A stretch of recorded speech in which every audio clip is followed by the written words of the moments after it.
Let's talk about muzzle devices in H3VR2.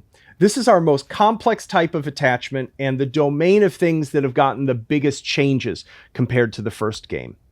In the first game, muzzle devices were just all sort of completely generic and completely universal, and that meant that there was like very little differentiating them just other than how the model looked for the most part and maybe a couple internal accuracy parameters.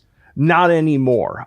There's three types of pieces of information about any muzzle attachment that are important now. There is the thread type, the bore diameter, and whether or not it, in rare cases, is a low pressure only type of muzzle device. So for thread types, in real life, there's can be a lot of them. We have condensed that down to 5, sort of small to large, and many of the muzzle devices have been modeled specifically to have back ends for a bunch of those different types. It's basically, it's on a case-by-case basis how much this modularity makes sense for that specific muzzle device. There's then bore size, and bore size is like literally like how large of an aperture is it, and there's some cool behaviors if you get this wrong.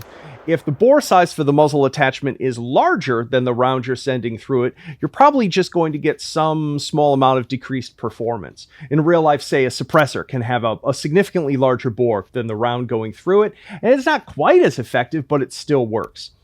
If it's, on the other hand, if it's the opposite and you have put an attachment with too small of a bore on it for the round coming through, it's just gonna boop, pop right off the front of the gun when you fire it, quite comically. In real life, it would probably explode or get damaged or what have you, but because we're not modeling like full gun damage destruction or anything, in this case, it's just gonna bloop onto the ground and make you feel like a dum-dum.